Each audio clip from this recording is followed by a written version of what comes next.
Hora da prosa. Momento de prosa descontraída sobre o agronegócio brasileiro. Aqui, nesse ponto de encontro, aqui nesse momento, é um momento onde a gente fala de tudo que envolve o agronegócio. E vocês bem sabem que, hora ou outra, a gente fala sobre a eveicultura brasileira, nossa região, que tem um papel tão importante nessa cultura.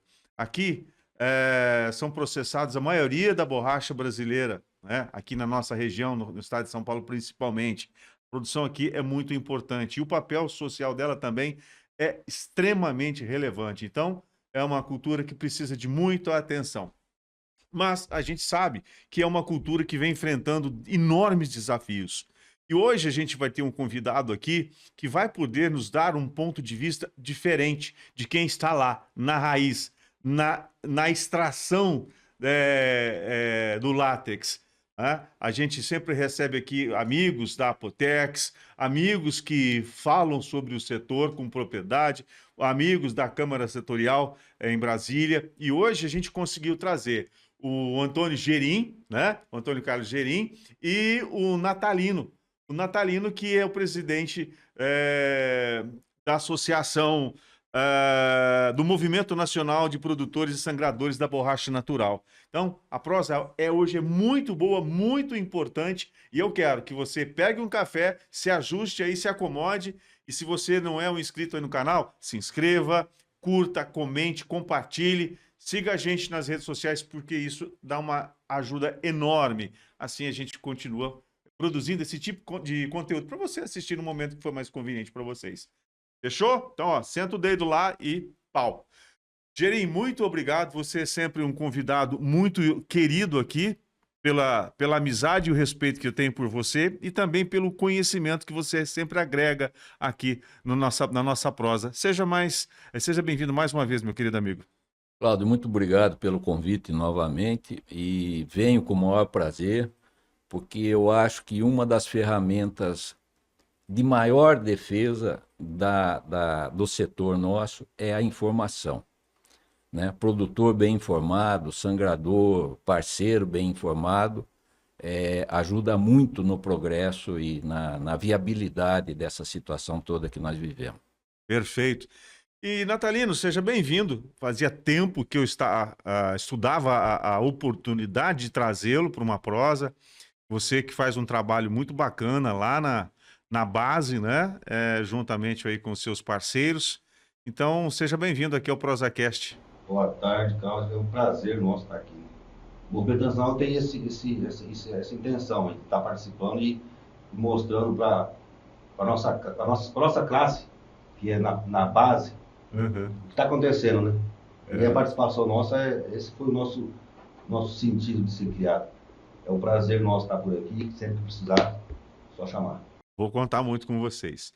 Bom, para vocês que acompanham a Eveicultura, o Movimento, né, Nacional de Produtores e Sangradores da Borracha Natural, ele, durante o ano de 2023, foi muito agitado, com enormes repercussões no Brasil inteiro, diante daquilo que estava acontecendo na época, e continua acontecendo, gente, continua acontecendo até hoje. E vocês tiveram apoio de muita gente, vocês foram em lugares que jamais tinham entrado, né? Essa é a verdade. Eu queria que você falasse, o Natalino, como é que foi esse ano de 2023 e se de lá para cá a coisa andou para melhor? Sim, na verdade o movimento ele já existia antes de 2023, mas sem relevância. Sem relevância, porque você não tinha para quem, com quem reclamar, com quem você... Nem pro Papa? Você não conseguia, nem pro Papa. Aí a gente, com um grupo de sangradores e produtores, né, sentamos, vamos conversar, vamos achar um caminho. E um dos nossos parceiros achou o presidente da Câmara Estadual do Estado de São Paulo. E de imediato colocou a gente em contato com o presidente da Câmara Estadual de Brasília, que é o Gerim. E fizemos a reunião em Araçatuba, foi a reunião. Estava o vice-presidente do movimento, estava o presidente da Apotex também, né? E aí dali começou. Sem o apoio deles, a gente não tinha caminhado, não, nem um pouco. Parava por ali, porque sempre foi assim. Ninguém queria ouvir o sangrador. Tá reclamando do quê? Não tinha voz, A né? impressão que a gente sempre teve, né? A gente sempre teve, ainda até tem ainda, um pouco, porque não tá resolvido o problema, né? É que não importa o que você sente, o que o sangrador sente, o que o trabalhador do campo sente. Não tinha para quem reclamar. Só vinha um discurso lá, ó, agora é assim, agora vai acontecer isso, agora vai acontecer aquilo, e pronto, acabou. Com o apoio que vocês tiveram, né, principalmente das câmaras setoriais do Estado de São Paulo e da Câmara Setorial Federal, através do Gerim, Quartim, enfim, como é que foi vocês chegarem, né, colocar a voz de vocês em Brasília? Como é que foi isso? O presidente da Câmara, o Gerim, ele se sensibilizou com a nossa necessidade. O que vocês precisam? Nós precisamos ser ouvidos, nós queremos falar com quem pode ajudar a gente, né? Nós precisamos ir para Brasília e falar com alguns ministros lá. E o Gerim se quantificou, falou, não, vamos chegar lá então, vamos ajudar vocês. Sem ajuda não vai, não tem como ir. Sangrador Seringueira, se movimentar, o movimento é muito grande, mas essa ação precisa de ter um apoio, né? É um padrinho ali para te orientar ali. E a gente foi falar com vários ministros, Luiz Marinho, ministro da Agricultura, Carlos Fábio também. E fomos para São Paulo também, governador Tarcísio. Tivemos apoio de todos eles. O sucesso em todos que a gente foi bem sucedido as reuniões.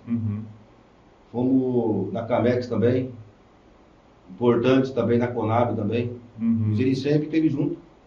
Tá? No momento a gente teve o apoio também do deputado da região aqui, do Dr. Valdomiro Lopes. Sim. Que foi... Que é seringueiro também, ele é produtor de seringueiro. Ele se prontificou na hora também, falou, não, vamos buscar a solução para resolver o problema.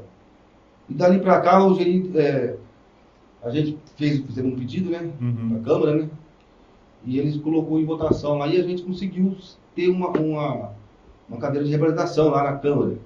Extremamente importante. Federal. Então, para uma classe que não tinha nem a voz, não tinha... Tá lá em Brasília já é um grande passo. Participando das decisões, né? Então, nossa opinião agora tem um valor também. Então, isso para nós foi importante demais.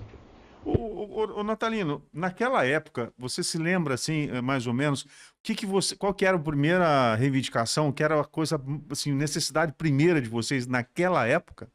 Quando você grita e ninguém te escuta, você fala o quê? Eu quero ser reconhecido. Então, esse foi o primeiro... Reconhecimento. Reconhecimento. Perfeito. E aí, o Gerim falou, vamos lá, conseguimos isso aí. E a preocupação nossa maior é a especificação do campo, né? E aí a gente começou a participar das ações, o que é importante para amenizar o impacto aqui no campo, lá no campo, dos valores lá, porque lá que é que sente a dor principal, está lá. E a gente entramos junto com a Câmara, né, com os pedidos de importação, tivemos participação nisso, tanto que ela foi elevada e amenizou, porque o resultado veio agora esse ano. Então, não é nada rápido, né, mas veio, esse ano veio para dar uma amenizada, tem um ano que deu fôlego para nós. Mas passou por bastante dificuldade. Houve um momento, Natalino, que me preocupou muito, porque nós tivemos, né, Gerim, o período do Covid, foi terrível, né? Nós tivemos essa questão de preço, essa questão da vinda da borracha, a questão tributária, borracha de outros países. Hoje, se você fosse eleger um gargalo, um problema que você resolveria primeiro, qual seria esse problema a ser eliminado em primeiro momento? De momento tem que segurar a borracha que vem de fora, porque a nossa borracha desvaloriza com isso aí. Se você tem uma alta oferta, o nosso preço cai muito aqui no campo. E não tem o que a gente fazer. Você vai reclamar para o comprador seu, que é a indústria, a beneficiadora, ele vai falar, a pneumática não pega minha borracha também. Então, eu estou vendendo barato, eu tenho que comprar barato de vocês. E isso ataca direto na base, porque a base abandona a produção. Já quase aconteceu e está em risco de acontecer de novo. Ô, Gerim, isso me preocupa. Isso que ele está falando agora me preocupa bastante, porque parece que não tem sossego, né? Não tem solução imediata e sempre uma coisa nova, diferente, sempre segurando a borracha brasileira e principalmente sufocando os sangradores. Pois é, Cláudio. Eu, há algum tempo atrás, numa entrevista nossa, eu disse para você que quem compra especifica, Isso. né? É. E é uma covardia, porque se você imaginar, como o nosso Awad fala, da porteira para dentro, e o pessoal que compra do portão da fábrica para dentro, a diferença de poder entre essas duas situações é muito grande. E o Estado existe para equalizar isso, tá certo? Uhum. Tentar equalizar. Você tem que entender que a iniciativa privada, ela não está para fazer nenhum benefício social, ela está em busca do lucro. O cara que é colocado na presidência de uma multinacional, ele não vem para distribuir, ele vem para melhorar o desempenho do anterior. Uhum. E aí é o problema, porque ele estipula os custos dele, quanto ele vai pagar, né? Uhum. Ou ele importa ou ele compra. Daí a indústria de transformação, que são as usinas, coloca uma margem dela e a margem toda é feita em cima do produtor e sangrador. E não tem aonde ir, não tem defesa. Né? São pouquíssimos que compram, é uma armadilha do sistema. O que eles fazem no campo tem preço, mas não tem valor. Explico melhor. Uhum. O que se produz na fazenda só interessa para 10, 11, 12 usinas, não sei mais quantas são. Depois que elas beneficiam o que nós produzimos, aí sim vira a GEB, e aí tem valor no mundo. Aí você vende para o mundo, aí tem valor. Então, se a turma vier com preço, nós não temos nenhuma ferramenta para fazer uma melhora e fazer ela adquirir valor de algum beneficiamento. Não tem. Uma vez eu tive um embate desse e eu fui um pouco desagradável, porque eu falei para o cara, você quer que eu melhore, que eu valorize minha produção? Conta para mim como é que eu tenho que entregar para você o produto da árvore, que é fedido, tal. Como é que eu melhoro? Como é que eu agrego valor? Aí o cara, né? Falei, pois é, antes da gente falar, a gente tem que saber da possibilidade nossa. Porque se existisse alguma coisa que o sangrador pudesse fazer e o produtor pudesse fazer para valorizar, Eu já estava fazendo. estava fazendo. É. Não tem o que fazer. Bom, e aí você não tem como melhorar. Você não tem para quem vender. Aí vem o preço muito baixo. Se você não sangrar naquele dia, no outro dia a árvore não vai dar o dobro para você, certo, Natalina? Muito pelo contrário, ela começa a produzir menos. E ela vai criando galho, folha, árvore, quer dizer, Uhum. e ela aproveita a seiva em benefício próprio. Uhum. Então é aquilo que eu falo, ou é pouco ou é nada. E vai vender para quem oferece praticamente os mesmos preços, né? É muito difícil a situação assim, e eu acho que nós, vou voltar a falar disso, se me permitir, Claro. esse decreto que está sendo terminado praticamente, e eu digo para você que nós vamos ter que render muitas homenagens ao Dr. Guilherme Campos pela lucidez que ele teve e perceber que o Ministério da Agricultura sozinho não resolveria o problema, agregou outros ministérios que fazem Faz todo parte. sentido. E montou, a hora que for assinado esse decreto, eu tenho esperança que ainda esse ano a gente consiga, vai se montar um grupo de gerenciamento da produção de borracha. Mas eu queria fazer um parênteses, voltando no começo da conversa de Natalino. Você veja, o sangrador extrativista, ele tem, eu não sei como é esse nome no Ministério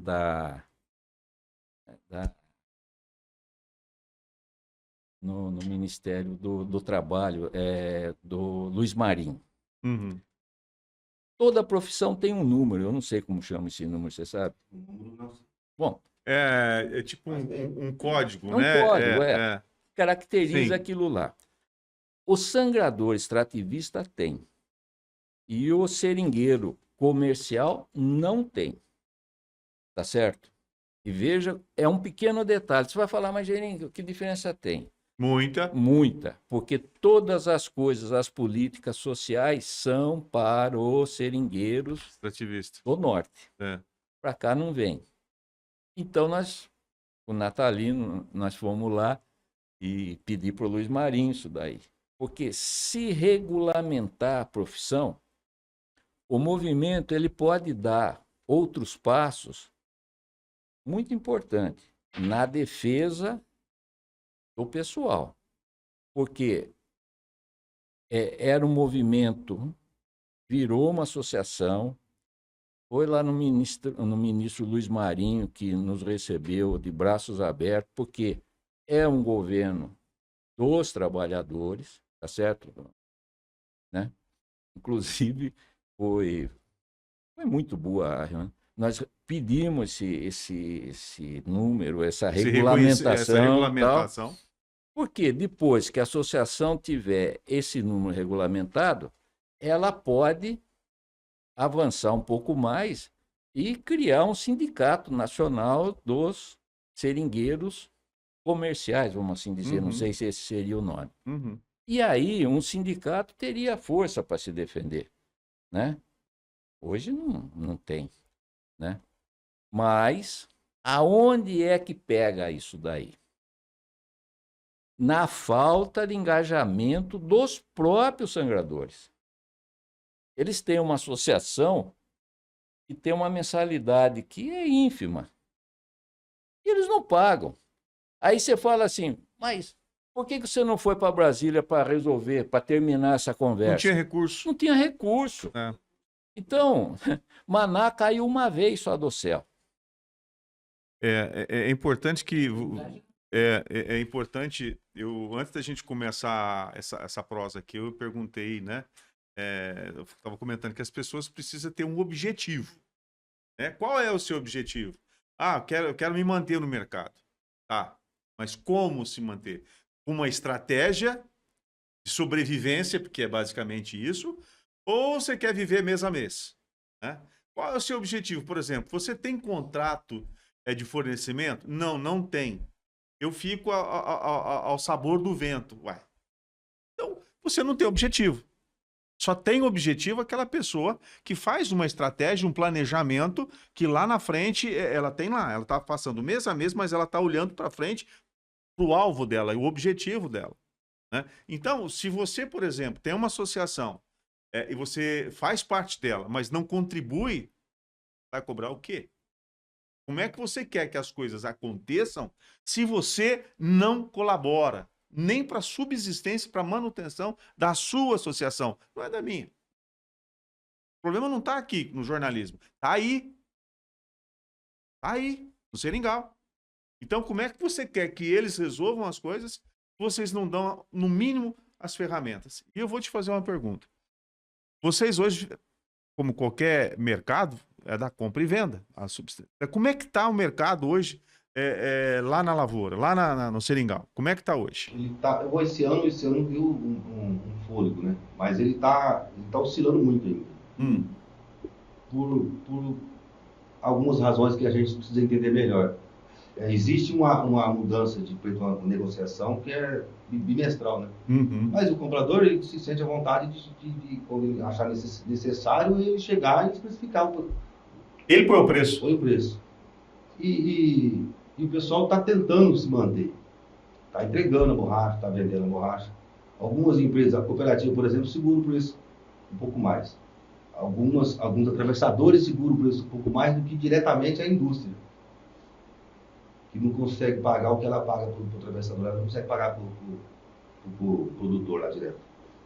Qualquer motivo a gente não conhece ainda. Então a gente está num mercado incerto para nós. Ele é incerto. E a promessa de melhora, como? Nós passamos por um ano, teve o recorde de estoque de borracha aqui nas usinas, né? Em dezembro não tinha, sumiu essa borracha. Então não tinha mais. Tava vazio os pátios no começo do ano. Então, quer dizer, não tinha borracha, não então. Não tinha. Esse ano, a produção começou agora. A produção já de vento em popa começou agora, vamos dizer assim. E tem que ter um estoque para as indústrias trabalhar na entre safra. Se preparar. Não é nem estoque de passagem, né? Não tem estoque mesmo. Aí, então ela tem que buscar essa borracha no campo. Então, e aí a importação começou a vir também pegar pesado de novo. Então a gente está no mercado incerto. Não dá para a gente, eu te falar, olha, a gente tem sim a perspectiva, né? Estamos aguardando esse ano, e fechar até num preço bom no campo ainda, satisfatório para a gente. Porque o custo de produção não vai pagar. Mas sendo satisfatório para poder manter o profissional no campo, não deixar o produtor sem sangrador, porque ele fica sem sangrador e ele não vai sangrar essa ninguém, não vai ter borracha.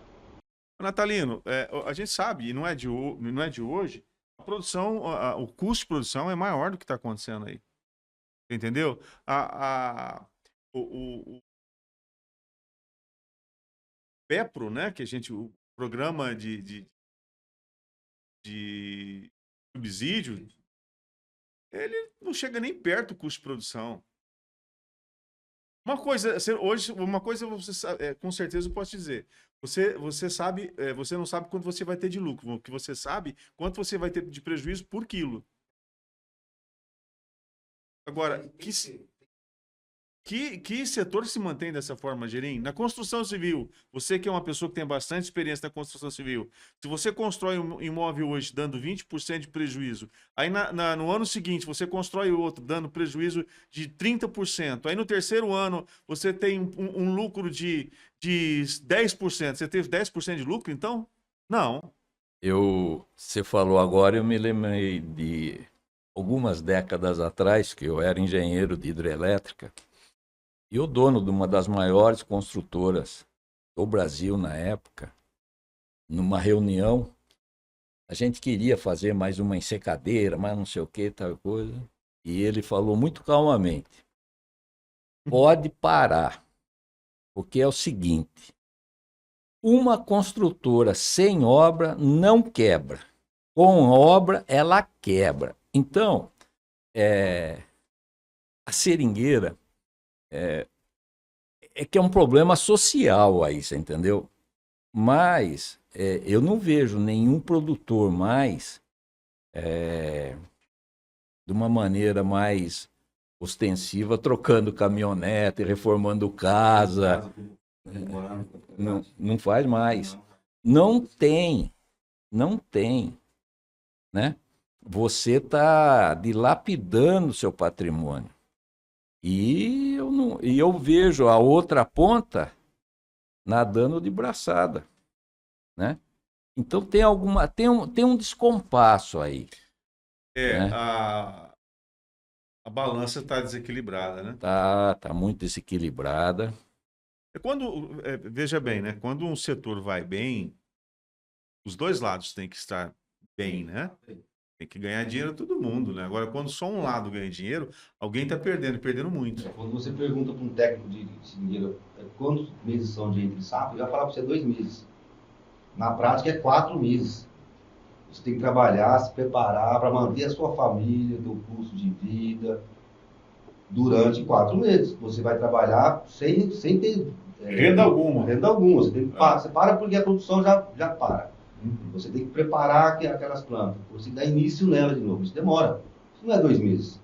Então, na pele, o sangrador sente muito nessa hora, e aí ele não deu reconhecimento no preço quando ele está a voltar. Então, ele faz o quê? Ele abandona. Esse ano ainda voltou um pouco, uma pequena parte, mas já começou a desanimar porque não se manteve os preços. É oscilação natural. Baixa e alta, mas não sim. Uma devastação nos valores aí, do nada, sabe? Sem ter às vezes, eles derrubam o preço assim, sem ter uma justificativa plausível que funcione. Existe também, essa é a opinião minha, né? A gente observa alguns movimentos. O Jânio Quadros, forças ocultas, né? Como é que foi que ele pediu porque existiam forças ocultas. Forças ocultas. Mas eu vejo algumas forças não tão ocultas assim, se você for um bom entendedor, que vez ou outra vem com uma notícia de que houve uma importação gigantesca de borracha da Ásia, mas na verdade não houve. Não houve essa importação. Né? Houve uma importação, mas não foi tão assombrosa que justifique uma queda de preços chegando até 2%, 3%. Né? O Cláudio, eu queria fazer uma observação nesse ponto. A informação é a defesa nossa, tá certo? Então, o que você está me dizendo, e hoje essa informação chega para o pessoal no campo. Só que existe uma dicotomia aí. O grupo de WhatsApp deles é muito grande, e tem 2 ou 3 grupos, vários grupos deles. E não adianta o cara chegar no grupo de WhatsApp e falar, o preço está muito ruim, não sei o quê, papapá, não vamos entrar. Não adianta nada disso, porque o WhatsApp não resolve nada. O que resolve é engajamento. Né? Em vez do cara querer determinar a regra, ele deveria perguntar no grupo de WhatsApp, no que é que eu posso ajudar? E esse retorno, esse engajamento não vem. Vou te dar um exemplo. Existe um outro movimento que queriam ir para Brasília, queriam ser recebidos na Câmara Setorial. E qual que era a pauta do negócio? Seguro defeso. Porque lá no Acre como tem. Os pescadores? Mas sabe quanto é o seguro defeso para 3, 4 meses? Porque lá o seguro defeso é o seguinte, eles não conseguem andar na selva chovendo. É extrativista. É R$200. Bom, daí queriam fazer um negócio, um movimento sem nexo para uma cesta básica. É tudo coisa que não resolve. Por exemplo, Natalino, ele tem uma visão ampla do problema. Ele vai para Brasília, ele conversa com o ministro, governador, secretário, briga, discute, faz um rolo aí, faz um movimento. Então, ele tem uma visão global do problema. Então, não adianta o cara achar que uma cesta básica que o governo vai dar vai resolver. É uma bobagem. Seguro defesa. Não. O produtor e o sangrador, juntos, eles têm que ganhar dinheiro o suficiente para passar entre safra bem. Tá certo? Se não tiver viabilidade para passar entre safra, alguma coisa está errada. Tá certo? Mesmo o pessoal que tem o CLT, eles têm que ter o dinheiro para pagar os CLTistas na entre-safra. Se isso não está dando certo, é porque tem algum lugar que está dando prejuízo, certo, Natalino? Tem um cano estourado jogando água fora. São produtores, os rurais. O CNPJ, filme aberto, pagando nossos impostos certinho. Agora, como é que um chefe de... Que é nosso, quando você extrai ele é nosso. Não poder sobreviver, tem que sair pedindo esmola, já não quer esmola. Como é que o chefe de família não tem dinheiro para pagar a conta de luz? E nós estamos sustentando um mercado bilionário que é a borracha. Teve uma época que realmente estava muito complicado, eu citei a época do Covid, né? Que pegou o mundo de surpresa, enfim. Mas eu vi que algumas entidades começaram a tratar vocês, naquele momento, como se fosse com caridade. Eu acho que vocês não precisam de caridade. Vocês precisam de preço justo. Vocês precisam que a borracha brasileira seja comercializada com preço justo. E eu sempre vou cobrar, Gerim, vou cobrar isso sempre, principalmente para as montadoras que querem um carro sustentável. Vocês vão comprar borracha sustentável, começar a fazer pneu sustentável de verdade quando? Comprando borracha da Ásia? Vocês querem enganar quem? Se a borracha brasileira ela atende os requisitos de sustentabilidade, tem o papel que ela tem socioambiental, e vocês vão comprar borracha da Ásia? Só pode ser brincadeira isso. Sabe? Vamos começar a valorizar a borracha brasileira. Não é? Então vamos parar de hipocrisia, gente. Chega de hipocrisia. Chega de um lado só ganhar. Chega de jogada de mercado. Chega de puxar a perna de quem já está lá embaixo pisando no chão. Chega de sacanear o sangrador. Parabéns por essa frase aí. O sangrador de seringueira, ele trabalha à noite, praticamente numa floresta. Risco é iminente. Não estou querendo dizer que Mas é de o fato. trabalho não é o melhor do mundo, não é o pior do mundo, não. Mas é o trabalho Mas que mínimo tem risco. que a gente faz e é necessário. É. Então, as indústrias se beneficiam desse produto que a gente está lá extraindo lá para a gente se manter, movimentar o nosso país e manter a empresa, a indústria deles, né? Eles também têm que começar a olhar por esse lado aí. Vamos consumir pneu nacional. Borracha nacional, né, Gerim? Ah, mas preciso da borracha asiática para agregar volume, porque a borracha brasileira, a produção brasileira não é... Ok, beleza, mas remunere a borracha brasileira com mais dignidade ou com a seriedade que ela merece. Cláudio, a semana passada eu me reuni em São Paulo com o presidente da Câmara Indonésia-Brasil. O assunto não era borracha, mas Indonésia acabou desembocando na borracha. É impressionante o sistema de proteção que o governo da Indonésia dá para a atividade. Bom, e desde o cara no campo, ele ganha um subsídio para plantar, o governo paga um subsídio da madeira que ele extrai, desde que ele replante, e aí a muda é subsidiada também, quer dizer, é uma atividade fechada. Aqui no Brasil, bom, primeiro que não tem quem compra a madeira nossa para fazer um uso mais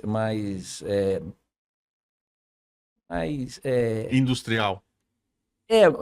De melhor uso, vai virar cavaco para queimar em caldeira.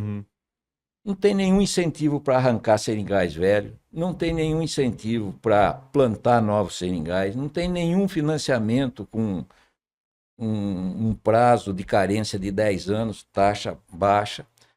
Bom, o que aconteceu lá na Indonésia? Eles tinham N fábricas de pneus. Quem me falou foi o presidente da Câmara. De repente, eles faziam pneu porque eles usavam a borracha própria deles, é bastante. Em vez de vender a borracha, vende o pneu, muito melhor, agrega valor, né? Cara, foram lá, compraram 90 e poucos % da borracha, da produção. E ali presente, inclusive, tinha uma pessoa que eles têm lá um triciclo que chama tuk-tuk, não sei o quê, e tem o pneuzinho do tal do tuk-tuk, né? E o cara ficou... Porque pneu de tuk-tuk ninguém quer, né? Não tem um carro para aquilo lá, Lambreta não tem mais, Vespa, isso era do nosso tempo, nem do seu, do meu. Não, do meu também. Você chegou a pegar a Lambreta? Claro, eu tive uma. Então tá bom. Lambreta 150, Lambretão 150, 66. Bons tempos, né, Cláudio? E, enfim... Eu era criança, mas eu fui tê-la já com mais idade, tá? Então... Eu ainda peguei o tempo da Leonete, não sei se você lembra disso. Leonete, sim, eu tinha um paralama, uma frente mais baixinha. Era cinquentinha piorada, né? Mas pra gente era o máximo que tinha. Bom, mas enfim... E ele ficou praticamente sozinho no mercado que as grandes pneumáticas não se interessaram, mas compraram tudo.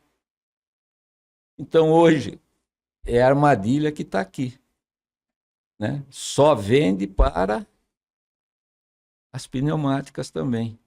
Só que lá é muita coisa, a indústria não consegue consumir, eles têm que exportar, mas o governo cuida da exportação.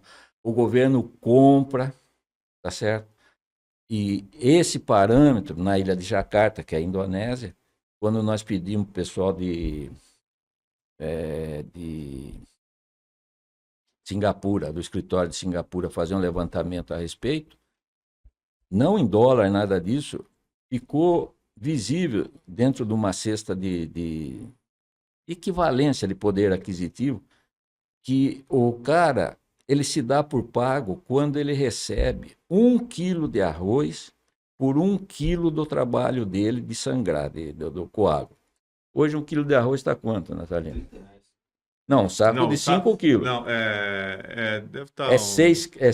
Ô, Natalina. 5 quilos É um saco de 5 quilos, é 30. R$ 30. Mas 1 quilo 1 quilo é 6. R$ 6. Seis. Era isso que eles ganham lá, onde a vida é mais simples, não tem tanto gasto. Os impostos que eles pagam eles Não é, não tem fundo de garantia, não tem férias, não tem nada, cara. Então, É subsistência. e o governo garante isso porque quer ver o homem no campo, não quer ver o homem na cidade. Você sabe o que acontece? O que eu vejo, assim, de forma bem. Fico até triste, por exemplo. A Índia protege o açúcar com essa mesma garra, por exemplo. Durante o período das monções, se houver uma chuva muito forte, acima do normal, o que ela faz? Ela regula a torneirinha de exportação do açúcar, porque ela não fica sem o açúcar. Ela sabe quantas bocas ela tem. Então, simples, não importa o preço que está lá fora, não exporta. Atende-se o mercado nacional primeiro. Depois vai. O que é excesso é exportado. E isso funciona. O que eu vejo aqui, e o que eu vejo, eu vou dizer aqui, é uma grande hipocrisia do mundo inteiro em relação à cadeia produtiva brasileira, do agro, que cobram da gente sustentabilidade, papapá, papapá. Só que o seguinte, um exemplo perfeito de hipocrisia com relação à sustentabilidade na produção é a borracha brasileira. Por quê? Todo mundo fala em sustentabilidade. Eu acabei de dar o exemplo aqui agora da indústria automotiva, né, que fazem carros cada vez mais sustentáveis, entre aspas, mas não usam um produto sustentável de fato. Então, quando é que o mundo vai enxergar, por exemplo, a borracha brasileira? A borracha brasileira tinha que ser uma das mais caras do mundo, se você parar para pensar. Não tem o Wagyu, Tem a carne.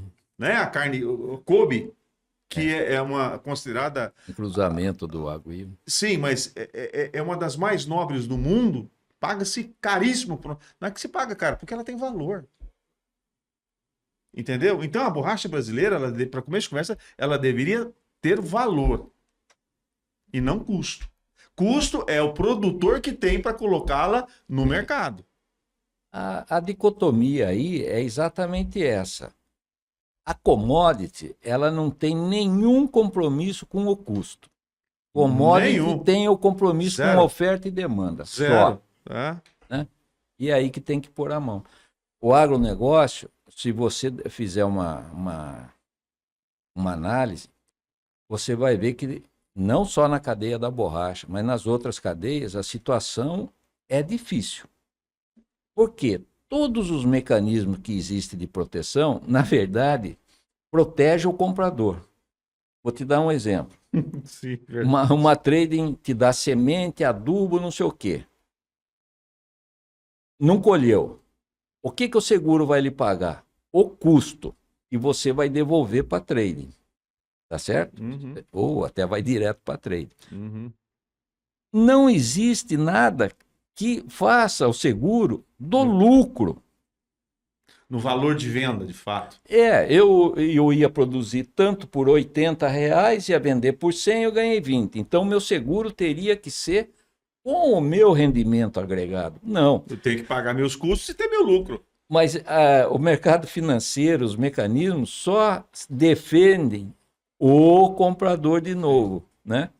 Que são as tradings, que são mundiais, de um poder absoluto. Até os fabricantes de insumos, que através dos barters, né? Que fazem a troca da produção a troco dos Exatamente. insumos. Né? E se não produz, quem que vai receber? Eles que puseram material lá, coitado do produtor, de novo. Vai morrer de fome. Independente da cadeia produtiva. Né? Diante de tudo isso que nós conversamos aqui, eu vou fazer a mesma pergunta para o Gerim e para o Natalino. Vou começar por você, Natalino. Diante de tudo que a gente conversou aqui hoje e de todas as nossas necessidades, para onde você acha que caminha a seringueira, a avicultura brasileira? Bom, eu tenho um desejo, né? Sim. Que O que você sonha e o que vai acontecer são coisas distintas. o que ela vai acontecer é incerto, não tem. Nós temos um trabalho que foi feito na Câmara lá, que é esse decreto aí, que pode ajudar muito, se for aplicado, né, seguido. E a gente tem também o que a gente vem fazendo, que é mostrando para o governo o que acontece aqui, porque o governo não tinha consciência do que passava lá na roça, o sangrador lá, o produtor que plantou sangueira dele. Ele não tinha esse entendimento. E a gente vai mostrando para ele entender. Então, o desejo é que seja uma cultura prazerosa, que você tenha sucesso, Rentável, digna. O país depende disso, porque é um produto estratégico para qualquer país, né? Aliás, deixa eu só te interromper, nós já falamos disso aqui. Deveria ser colocado como produto estratégico, porque isso é uma questão de segurança nacional. Segurança nacional. O governo está conhecendo tem que apresentar isso para ele. Então, estamos fazendo isso aí. Então, mas o que eu acho é que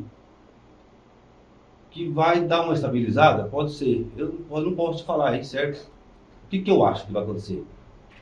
Que esse ano a gente vai terminar um ano já não tão ruim, de retorno para a gente, mas não é suficiente ainda.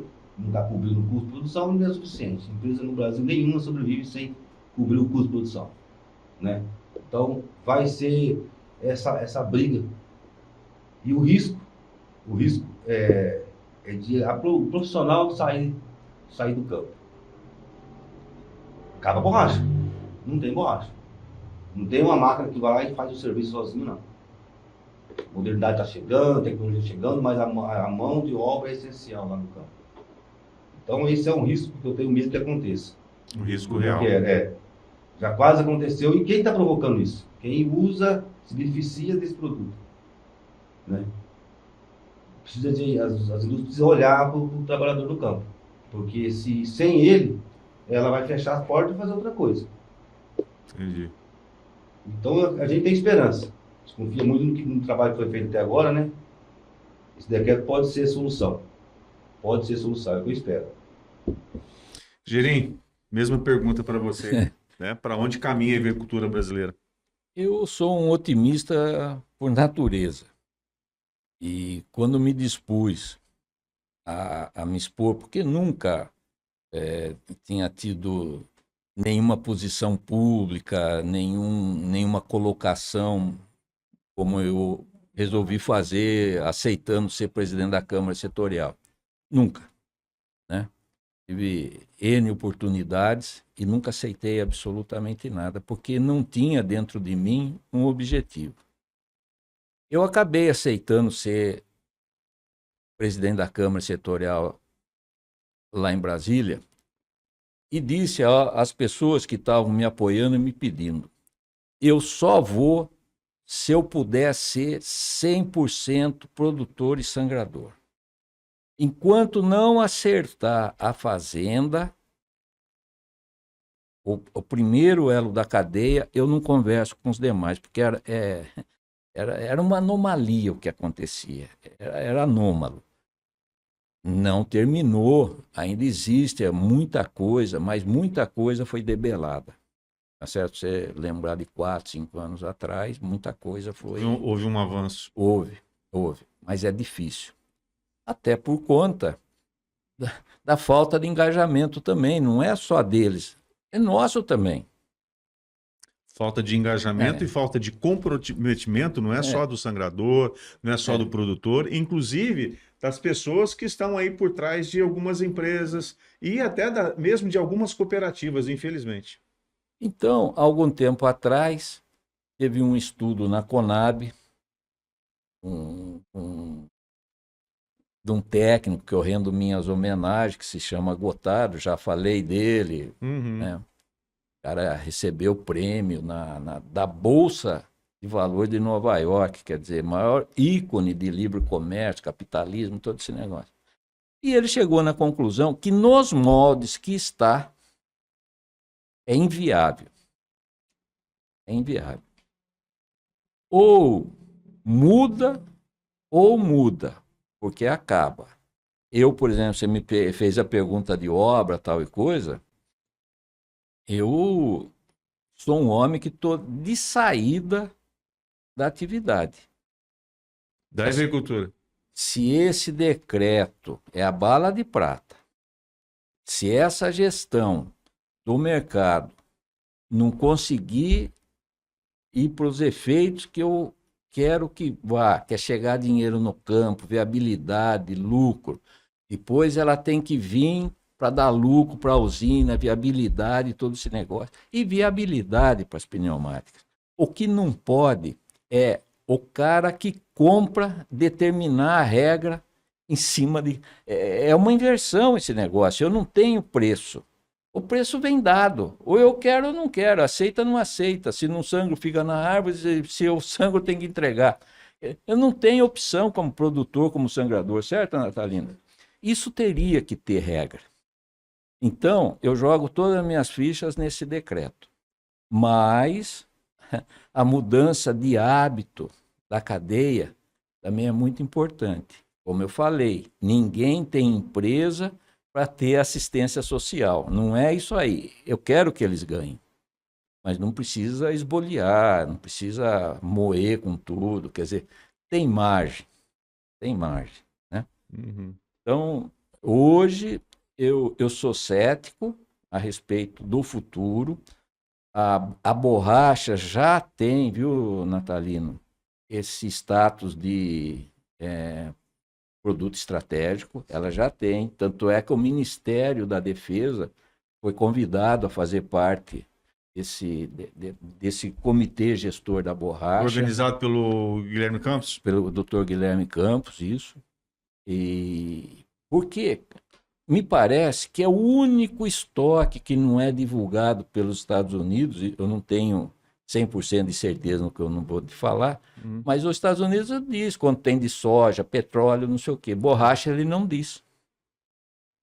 Bom, fecha o olho e pense no país sem borracha. Estamos em 1.500 de volta. Porque quando você sai de uma safra para outra, né, você tem as suas estimativas de colheita, de fechamento de safra, o estoque de passagem, né, que é aquele estoque de uma safra que vai para uma safra para outra, que você vai juntar. É realmente o que o Gerim falou, você fica sabendo de milho, de soja, dessas commodities, mas de borracha eu realmente nunca vi.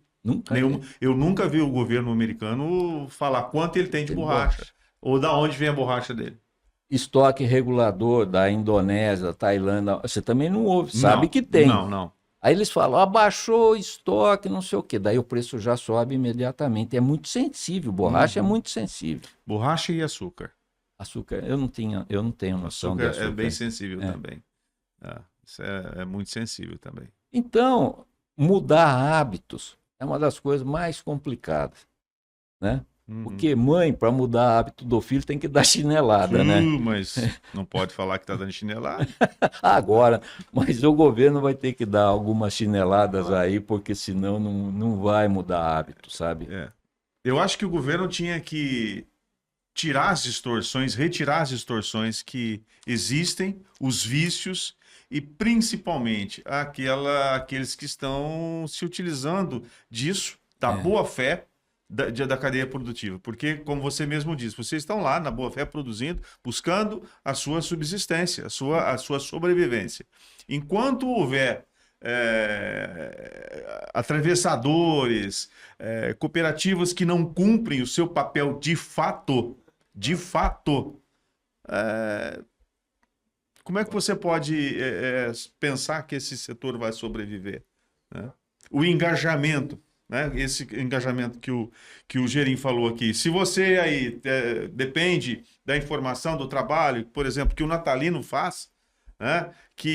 Das reuniões que ele faz com as câmaras setoriais, com os empresários, com o executivo, com o legislativo, se você não está aí colaborando, não se envolve, você está apenas fazendo o papel do vilão. Aquele que você critica é que você está fazendo esse papel dele, usufruindo daquele trabalho que ele está conseguindo às duras penas. Então, se você não se engajar, em prol do seu setor, amigo, sinto muito. Vai fazer outra coisa. Você está no caminho errado. Desculpa. Não é, Gerinho? É isso aí, tem que lutar. É. Gente, eu queria agradecer muito vocês aqui, a visita de vocês. Natalino, eu com certeza vou precisar ouvi-lo outras vezes, conhecer um pouquinho mais do que está acontecendo lá no campo. A gente espera que a gente mantenha esse canal de comunicação aqui, que você precisar, da informação que você precisar, que chegue até outros lugares, conte comigo. Eu que agradeço, Claudio. Muito obrigado. Estamos à disposição. Não pode parar. Se nós parar, né, Gerinho? Ô, Gerinho, nós não pode parar. Tá sabendo, né? Então tá É isso aí, muito obrigado. Gerinho, obrigado, viu, parceiro? eu que agradeço. Ou não pode parar, que o Natalino Você fala refere? com muita propriedade, mas é bom a turma ajudar também a não Claro, parar, né? claro.